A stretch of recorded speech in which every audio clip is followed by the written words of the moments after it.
2 and 20, accustomed to cornfields, cow plops, and hand jobs in his master's hayloft, New Orleans wasn't home. It was heaven. But even paradise must have its backside too, and it is here, alas, that the newcomer comes to rest. Upstream, there were waterfront saloons and dives, a black underworld of thieves, gamblers, and ne'er-do-wells who, unlike the Creoles downstream, they sniffed down their long, continental noses at poor, purebred Negroes like myself, didn't give a tinker's damn about my family tree, and welcomed me as the world downstream would not. In plain English, I was a petty thief.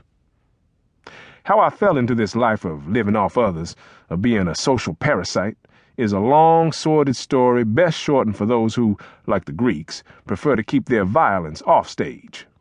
Naturally, I looked for honest work, but arriving in the city, checking the saloons and Negro bars, I found nothing. So I stole. It came as second nature to me. My master, Reverend Peleg Chandler, had noticed this stickiness of my fingers when I was a child, and a tendency I had to tell preposterous lies for the hell of it. He was convinced I was born to be hanged, and did his damnedest to re-educate said fingers in finer pursuits such as good penmanship and playing the grand piano in his parlor. A biblical scholar, he endlessly preached Old Testament virtues to me, and to this very day I remember his tedious disquisitions on Neoplatonism, the evils of nominalism, the genius of Aquinas, and the work of such seers as Jacob Boehmer. He wanted me to become a Negro preacher, perhaps even a black saint like the South American priest Martin de Poré, or for that matter, my brother Jackson. Yet, for all that theological background, I have always been drawn by nature to extremes.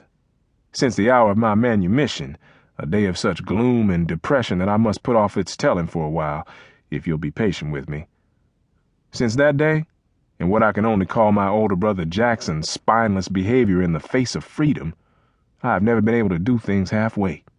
And I hungered, literally hungered, for life in all its shades and hues. I was hooked on sensation, you might say, a lecher for perception and a nerve-knocking thrill, like a shot of opium of new experiences. And so, with the hateful, dull Illinois farm behind me, I drifted about New Orleans those first few months, pilfering food and picking money belts off tourists, but don't be too quick to pass judgment. I may be from Southern Illinois, but I'm not stupid. City folks live by cheating and crime. Everyone knew this, everyone saw it. Everyone talked ethics piously, then took payoffs under the table, tampered with the till, or fattened his purse by duping the poor. Shameless, you say? Perhaps so. But had I not been a thief, I would not have met Isadora, and shortly thereafter found myself literally at sea.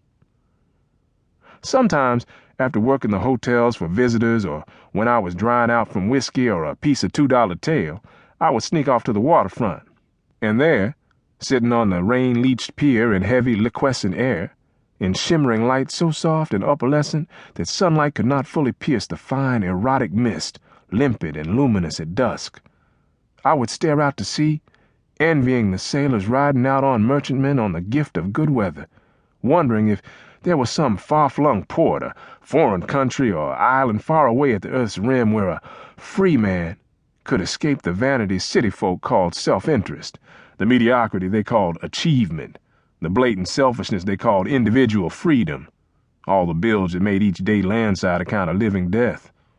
I don't know if you've ever farmed in the Midwest, but if you have, you'll know that Southern Illinois has scale. Fields like sea swell, soil so good that if you plant a stick, a year later a carriage will spring up in its place. Forests and woods as wild as they were before people lost their pioneer spirit and a healthy sense of awe. Only here, on the waterfront, could I recapture that feeling. Wind off the water was like a fist of fresh air, a cleansing blow that made me feel momentarily clean. In the spill of yellow moonlight, I'd shuck off my boots and sink both feet into the water. But the pier was most beautiful, I think, in early morning when sunlight struck the wood and made it steam as moisture and mist from the night before evaporated. Then you could believe, like the ancient philosopher Thales, that the analog for life was water.